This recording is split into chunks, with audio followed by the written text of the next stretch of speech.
Cisco. Today's conference is being recorded. If you have any objections, you may disconnect. Now I would like to introduce Sami Badri, Head of Investor Relations. Sir, you may begin. Good afternoon, everyone. This is Sami Badri, Cisco's Head of Investor Relations, joined by Chuck Robbins, our Chair and CEO, Scott Herren, our CFO, and Mark Patterson, our Chief Strategy Officer. Cisco's earnings press release and supplemental information, including GAAP to non-GAAP reconciliations, are available on our Investor Relations website. Following this call, we will also make the recorded webcast and slides available on the website. Throughout today's call, we'll be referencing both GAAP and non-GAAP financial results. We will discuss product results in terms of revenue and geographic customer results in terms of product orders unless stated otherwise. All comparisons will be made on a year-over-year basis. Please note that our discussion today will include forward-looking statements, including our guidance for the fourth quarter and fiscal year 2025. These statements are subject to risks and uncertainties detailed in our SEC filings, particularly our most recent 10-K and 10-Q reports, which identify important risk factors that could cause actual results to differ materially from those contained in our forward-looking statements. With respect to guidance, please also see the slides and press release that accompany this call for further details. Cisco will not comment on its financial guidance during the quarter unless it is done through an explicit public disclosure. Now, I'll turn it over to Chuck. Thanks, Sami, and thank you all for joining us today. Q3 was another strong quarter for Cisco, with revenue, margins, and earnings per share all above the high end of our guidance ranges. We also generated solid growth in annualized recurring revenue, remaining performance obligations, and subscription revenue, which all support our future performance. In addition, we received AI infrastructure orders from web-scale customers in excess of $600 million in Q3, bringing our year-to-date total to well over $1 billion, surpassing our original fiscal year 25 AI order target a full quarter early. The performance of our core business continues to produce strong cash flows, underpinning our commitment to deliver consistent capital returns. In Q3, we returned $3.1 billion in capital to our shareholders through share repurchases and dividends, with a total of $9.6 billion in value returned year to date. Our overall strong performance was a result of accelerated product innovation and solid execution by our teams, driving sustained demand for our technologies. Total product orders grew 20% year-over-year, or 9% on an organic basis, excluding Splunk. Despite the uncertain macro environment, this demonstrates the valuable outcomes we are delivering for customers in the era of AI. Looking at demand in more detail by customer market, I'd also like to remind you that Q3 of fiscal year 24 included 6 weeks of Splunk contribution. Enterprise product orders were up 22% year-over-year in Q3, driven by double-digit growth in the Americas and APJC. Public sector orders were up 8% with growth in all geographies, as governments around the world continue to trust Cisco as their end-to-end technology partner. Notably, U.S. federal orders grew double digits in Q3 after a challenging first half. During the quarter, our AI-powered cloud-managed Meraki for Government networking solution also achieved FedRAMP authorization from the U.S. government. Product orders from service provider and cloud customers continue to be strong, up 32% year-over-year, driven by triple-digit growth in web-scale, with 3 of the top 6 web-scalers each growing orders in the triple digits. Now some color on demand from a product perspective. Networking product orders grew double digits, driven by web-scale infrastructure, enterprise routing, switching, and our industrial IoT products. Campus switching orders grew high single digits in Q3 against a tougher prior year compare, demonstrating the continued demand for our campus portfolio to enterprise customers. We also saw triple-digit sequential growth in orders for our Wi-Fi 7 portfolio in Q3. Year-to-date orders for our industrial Internet of Things portfolio, comprised of ruggedized Catalyst products, grew 35% year-over-year. As strategic infrastructure and manufacturing begins to onshore to the United States, Cisco is well positioned to help connect and protect these capital-intensive investments at scale. Our data center switching orders are up double digits year-to-date compared to the same period last year. Cisco was recently ranked as a market leader in Gartner's Magic Quadrant for data center switching. This is a testament to our ability to address the full range of data center switching use cases and our vision to simplify operations while enhancing security, which is essential for critical application deployments. As I mentioned earlier, the AI infrastructure orders we have received from web-scale customers were exceptionally strong in the quarter, exceeding $600 million and bringing our year-to-date total to well over our $1 billion target for fiscal year 25.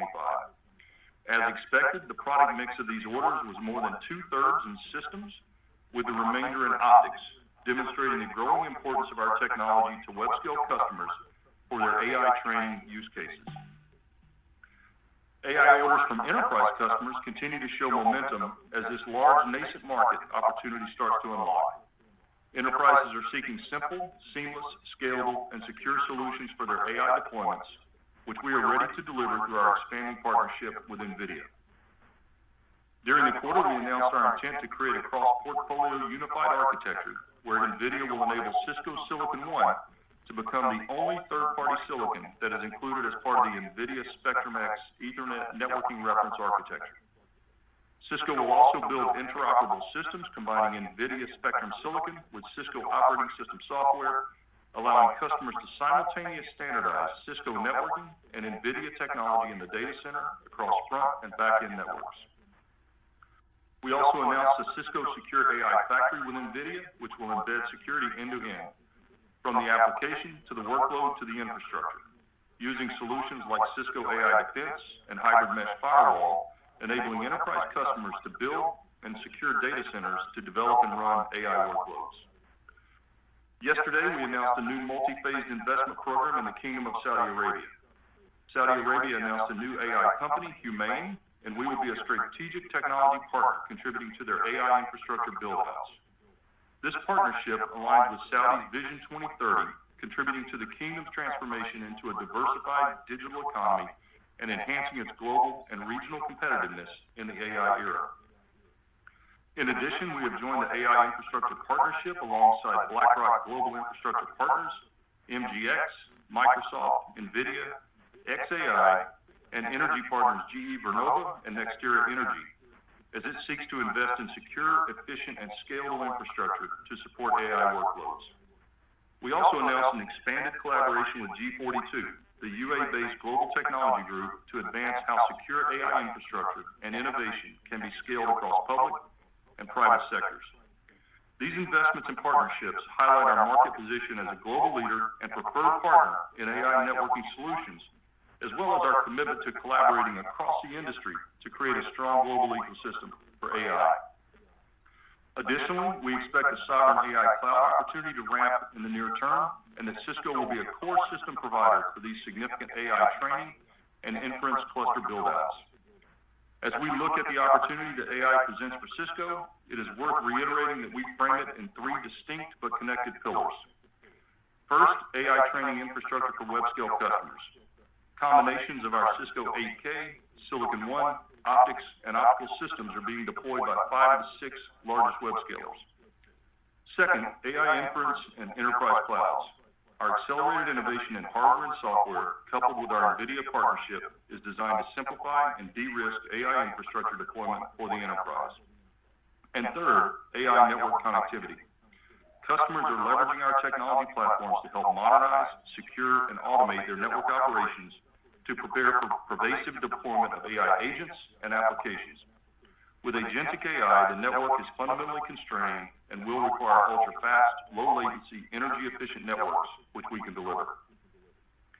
Shifting to security, orders grew in high double digits in Q3. Our security orders included a large multi-year deal with a major financial services company for Splunk security and observability platforms, which was driven by our combined sales force.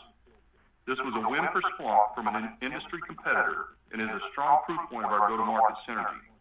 This was also the largest deal ever for Splunk. Our recently launched security products of Secure Access, XDR, and Hypershield collectively added over 370 new customers in the quarter. The majority of our new Hypershield enterprise customers are bundling it with our new N9300 Smart Switch because of our unique ability to embed security directly into the fabric of the network. Now I'd like to comment on some highlights from our accelerating innovation pipeline. Safety and security will be the defining challenge of agentic AI, and we recently introduced several innovations designed to help security professionals harness the power of AI while keeping security at the forefront. These include Cisco XDR, correlating attack telemetry across network, endpoint, and cloud, using new AI-powered solutions to empower security teams to understand complex threats in seconds. agentic AI advancements for Cisco XDR and Splunk to simplify threat detection and response, a new partnership with ServiceNow, which will integrate their security operations capabilities with Cisco AI Defense, and the launch of Foundation AI, a team of leading AI and security experts focused on developing cutting-edge technology to address the fundamental security issues of the AI era with novel open-source tools, including the first reasoning model to enhance security applications. Just last week, we introduced Cisco's Quantum Network Entanglement Chip, a revolutionary prototype making real-world quantum networking applications possible in order to speed up the future of quantum computing. These applications will solve complex customer challenges and drive innovation across industries from supply chain optimization to accelerating drug discovery. In addition, we're using Gen AI and agentic systems across our customer experience organization to maximize customer value, deliver great experiences, boost productivity, and create capacity. Today, over 60% of support cases are touched by AI-driven automation, which is driving up the proportion of complex cases we can solve within one day. In addition, low-severity cases have reduced as more customers are using our AI support assistant. Also, our AI renewals agent has enabled us to increase the capacity of our renewals specialists. As you can see, we are driving an enormous amount of innovation, and I look forward to showcasing even more new customer-centric solutions at Cisco Live next month. Before I turn it over to Scott, I'd also like to share some important organizational announcements. After careful consideration, Scott has made the decision to retire at the end of fiscal year 25. As many of you know, Scott joined us in 2020 during a period of great uncertainty around the world, and he has been instrumental in driving our transition towards more software and recurring revenue. This has driven greater predictability for our business and increased shareholder value, and I want to thank Scott for all that he has done for Cisco. I am grateful for his partnership as we've managed through many unprecedented situations together. I'm happy to share that beginning day one fiscal year 26, Mark Patterson, our current Chief Strategy Officer, will serve as Cisco's new Chief Financial Officer. In Mark's nearly 25 years at Cisco, he's held leadership roles in finance, strategy, and operations. He also spent over a decade in sales, working in roles that spanned every customer segment and geography.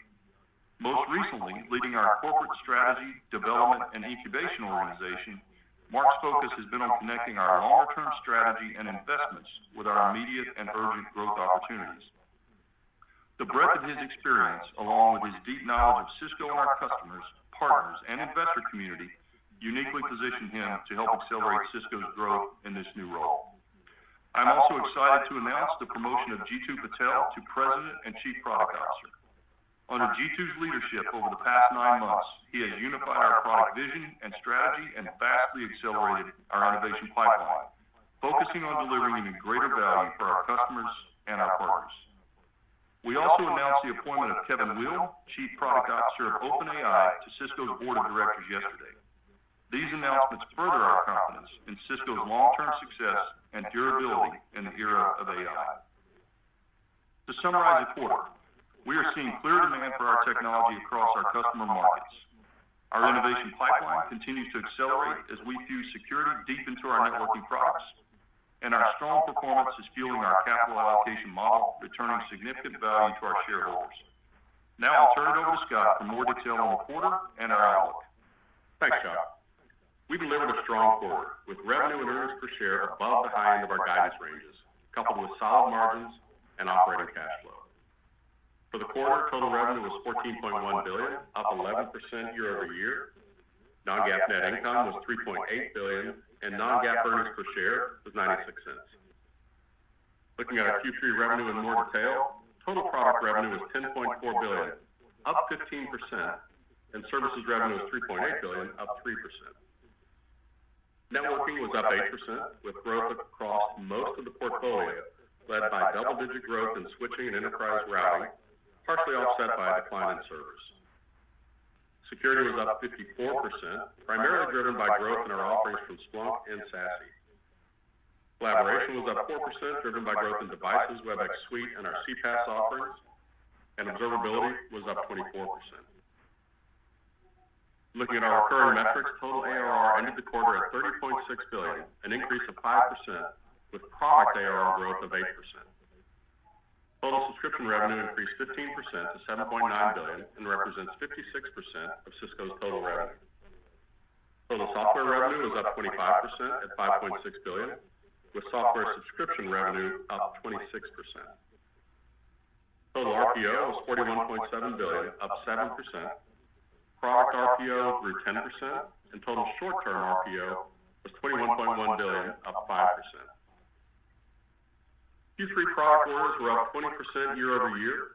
Excluding Splunk, product orders were up 9% year over year. Looking at product orders across our geographic segments, the Americas was up 27%, EMEA was up 4%, and APJC was up 21%. In our customer markets, service provider and cloud was up 32%, enterprise was up 22%, and public sector was up 8%. Total non-GAAP gross margin came in at 68.6%, up 30 basis points year over year, coming in above the high end of our guidance range.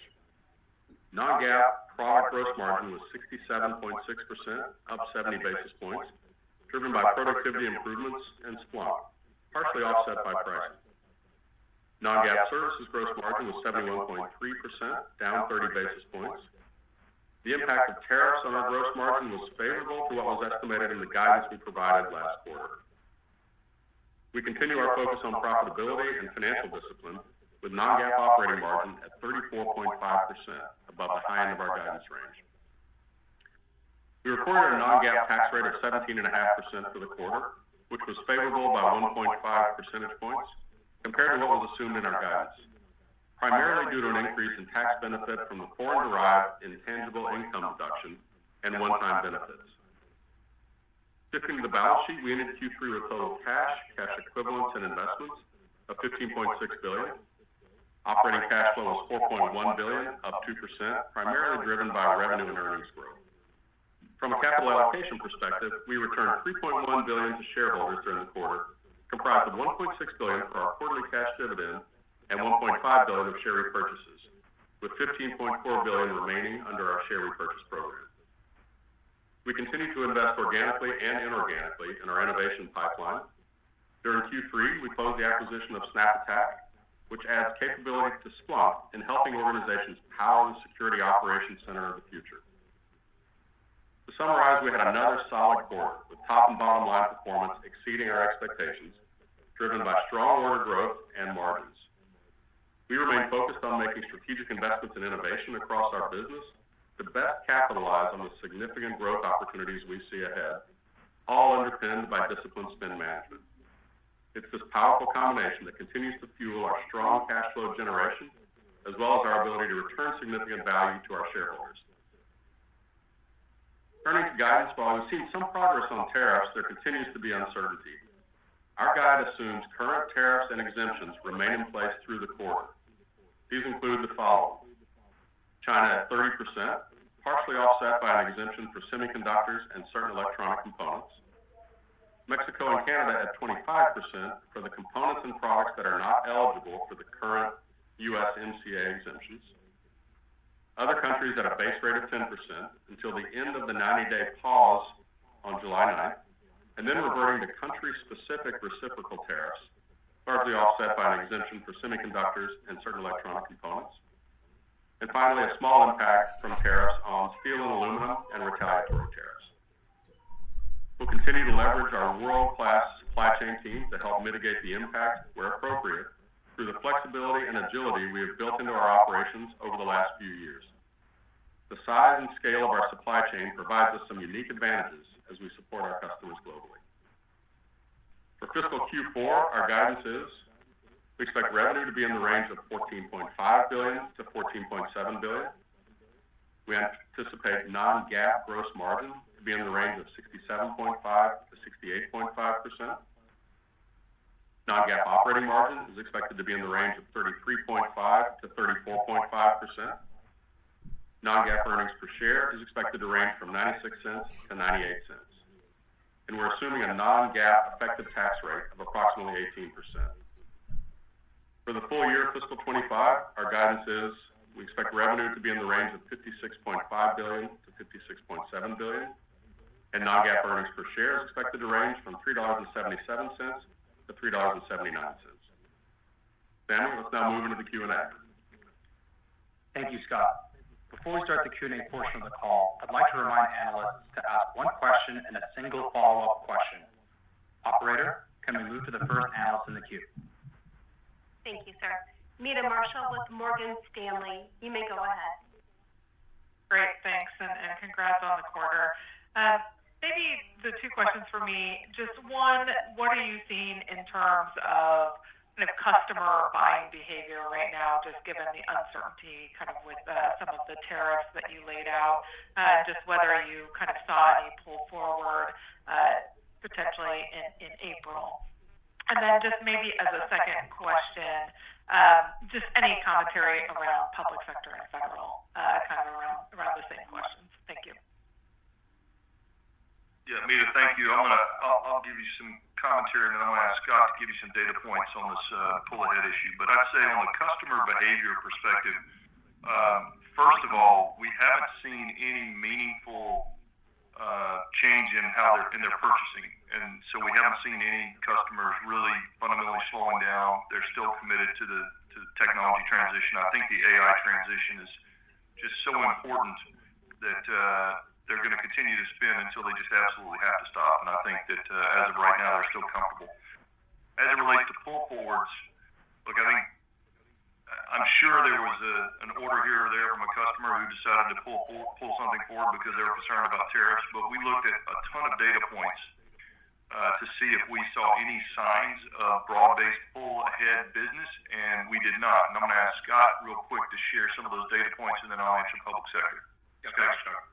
And I should remind you too, Meta, that we didn't motivate a lot of pull ahead by talking about price increases. If you remember, the way we talked about the impact of tariffs was we have a number of levers. We have a great world-class supply chain team. Once the tariff scenario stabilizes, there's steps that we can take to mitigate it, as you've seen us do with the China tariffs from the first Trump administration. And only after that would we consider pricing. So we didn't build a strong motivation.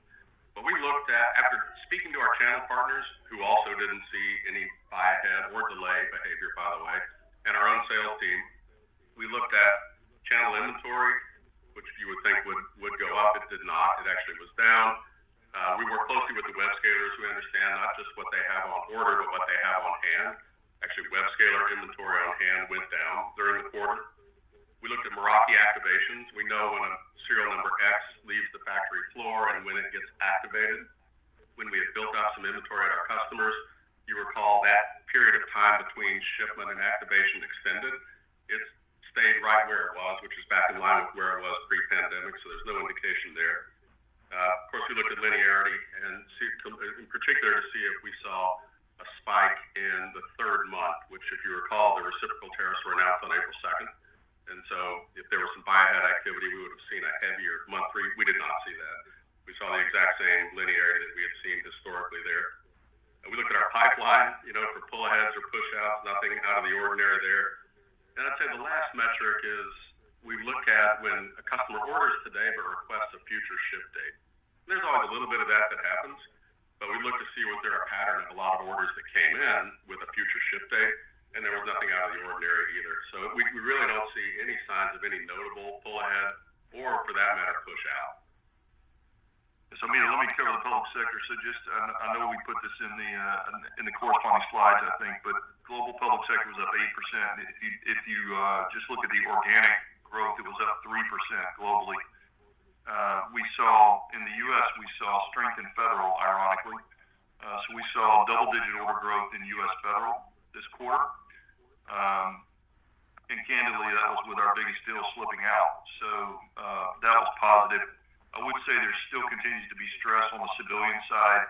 Obviously, with agencies that have been shut down, with employees who are worried about their jobs, there's a lot of just human capital concern on the civilian side. But it's also important to remember that that's about a quarter of our federal business. 75% of it is intelligence and Department of Defense. So overall, we were pleased with public sector during the quarter. Thank you, Meta. Michelle, can we go to the next analyst? Thank you. Tal Liani with Bank of America. You may go ahead, sir. Hi. So this year, Meta is growing CapEx by 70%, and you see very strong growth across the board. And the question is, I know you're only now ramping networking, but the question is whether 2025 you think is a peak year. CapEx will likely slow down, materially slow down. What happens to Cisco in an environment where cloud CapEx is slowing down? Thanks. Hey, Tal, thank you.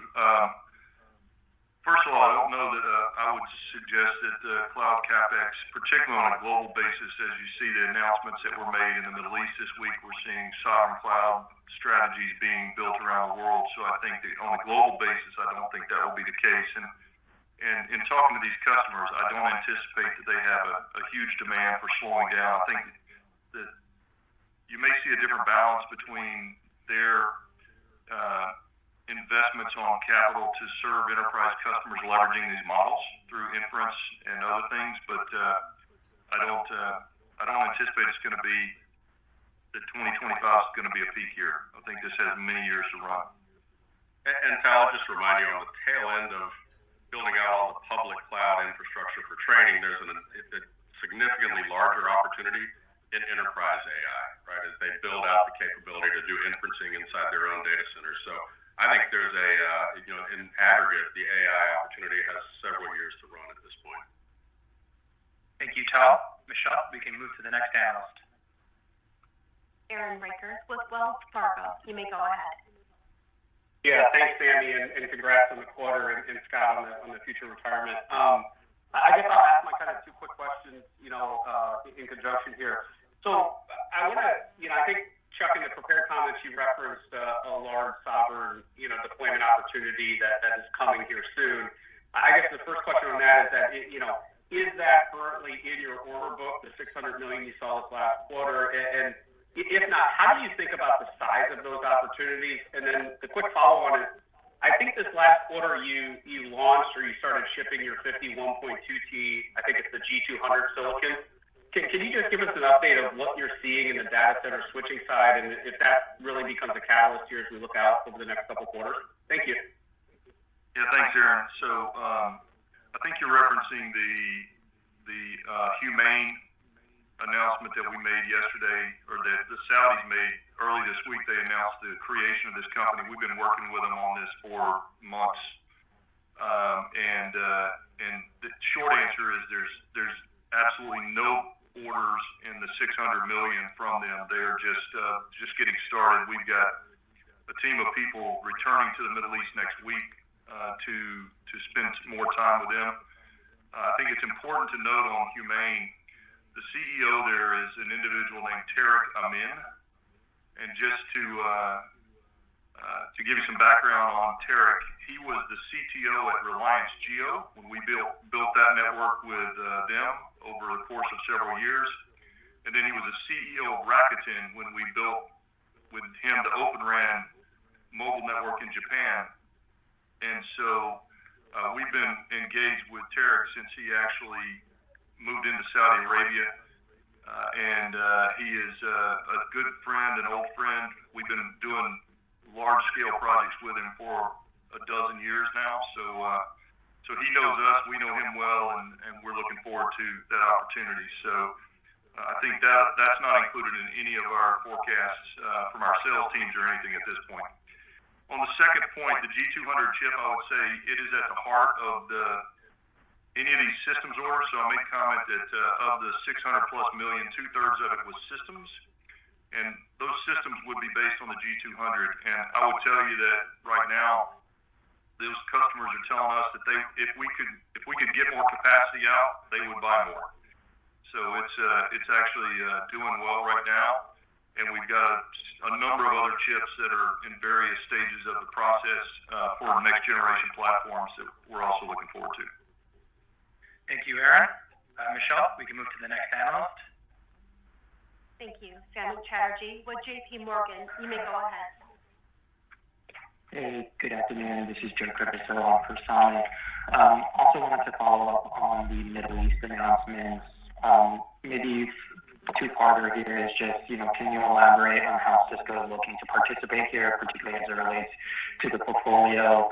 And I know it's early days, but any early insights that you can share into the timing or magnitude of these opportunities for the company as kind of investors are looking to embed it potentially into the model? And then I have a follow-up. Thank you. You want to go ahead and ask your follow-up, Joe, and we'll just get them both? Yeah, sure. And the follow-up's actually just more on the enterprise vertical, particularly campus. Obviously orders are coming in good on the enterprise vertical, but just curious if you could flesh out, what are you hearing from customers on this front and the momentum that you're seeing in kind of the order/backlog here, and how you're thinking about the opportunity around the recovery relative to, when we last spoke 90 days ago. Okay. So on the Middle East front, I will just tell you that Tarek made a comment to me that they're behind and they're going to catch up. So I think that they're going to spend a lot of money, and I think they're going to spend it as quickly as they possibly can. It's hundreds of billions of dollars at the end of the day that they will be spending. If you go to the their website and scroll down, they list their initial strategic partners so you can see. But our discussions with them have been around the networking, compute, security, and observability. So that represents a pretty good opportunity for us, and I think they'll be as big as any of the major web scalers in the United States is how I would think about it. On the enterprise campus front, we saw strong orders in campus switching. We saw the triple-digit sequential growth in orders for Wi-Fi 7. We saw really strong growth in our enterprise routing portfolio this quarter. So we still see customers investing heavily in modernizing their infrastructure. And the general belief and feedback that we're getting from these customers is as they get ready to roll out agentic AI in particular, the network is absolutely going to be key because of the real-time nature of this communication. And they all want to make sure that while they may not know exactly what those applications are going to look like right now, they absolutely know they're going to need the most modern networks they can have, and I think that's what's driving it right now. Thank you, Joe. Michelle, we can move to the next analyst. Thank you. Michael Ng with Goldman Sachs. You may go ahead.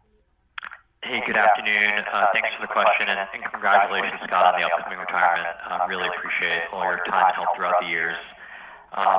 As it relates to my two questions, first, I was just wondering if you could talk a little bit more about the networking orders strength in the quarter. How much of that was the broad recovery and things like campus?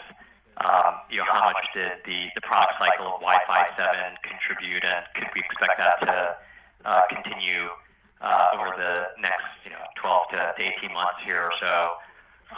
And then second, just a housekeeping question. I was wondering if you could just share the organic revenue growth rates for the company and the segment ex-Splunk, if you have that offhand. Thank you. Okay, I think on the networking order strength, I think it was across the board. As I was saying earlier, I think we saw it in the enterprise switching space. We saw it we saw growth in data center switching. We saw strong growth in enterprise routing. We saw that triple-digit sequential growth in Wi-Fi 7. I do think, to your point, it's a 12 to 18-month cycle. I think once customers begin this, it's a standard upgrade cycle that we've seen historically. I think the way to think about it is, we've talked about the fact that there's a window and there's sort of a time frame where we typically deliver refresh products, whether it's the Wi-Fi portfolio or the campus switching portfolio. And so when that begins as well, and that'll also enhance that ongoing opportunity, I think, as we look to the future. So Scott, you want to talk a little bit organic rev? Yeah, and Michael, thanks for the comments and for the question. First of all, I should say Splunk is performing in line with, or actually slightly ahead of, our expectations on both revenue and profitability, consistent with what we told you last quarter. The integration has gone really well. The people side of integration is pretty much complete at this point across all functions. The product integration continues to go along well, and this is the quarter that we actually lapped the acquisition during Q3, and so at this point, it's part of the run rate. I don't really plan on breaking out organic versus inorganic from this point forward. It gets harder and harder given the level of integration we've done across the board to split that out. So not really planning on giving that data point, given that it's just part of our overall run rate at this point. Thank you, Michael. Michelle, we can move to the next analyst. Matthew Nicknam with Deutsche Bank. You may go ahead, sir. Hi, thanks so much for taking this question. And Scott, thank you again for all your help over these last couple of years. My question is on web scale. So obviously you continue to see very impressive growth here. Maybe Chuck, if you can talk to what's driving some of the sustained success, the pace of transition away from InfiniBand towards Ethernet, and maybe some of the bigger differentiators that are helping you win incremental share across these hyperscalers. Thanks. Yeah, thanks, Matthew. Look, I think it's been the intent of these customers from day one to move away from InfiniBand, and the gating factor was how soon did they feel good about the technology, and they feel very good about the technology and how it's enabling them to run these training models over native Ethernet or some enhanced Ethernet that we're delivering.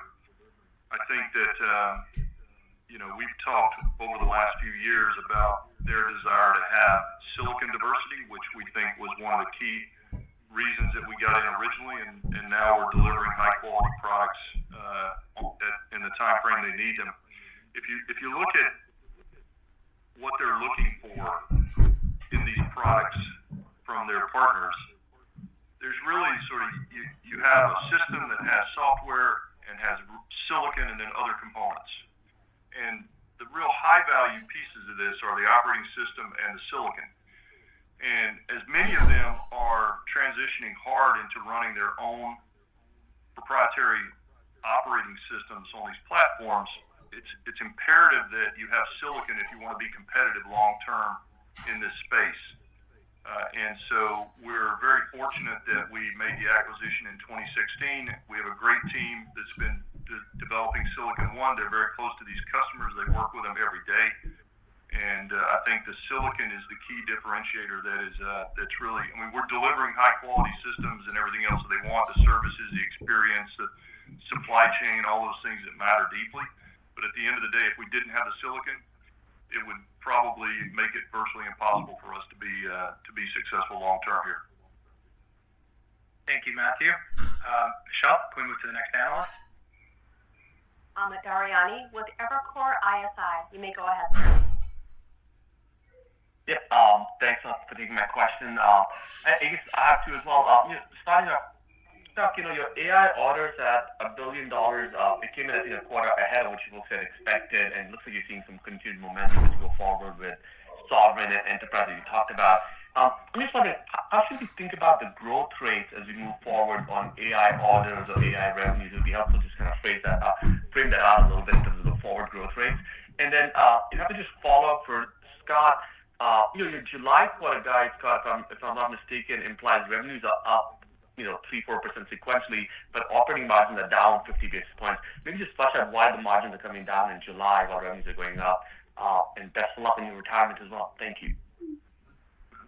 Thanks, Amit. On the AI orders, how do you think about the growth? I would say just one thing to remember is that these are big customers and these orders are nonlinear in nature. So we'll see how it goes. But I mean, last quarter we did 350 or something like that. This quarter we exceeded 600.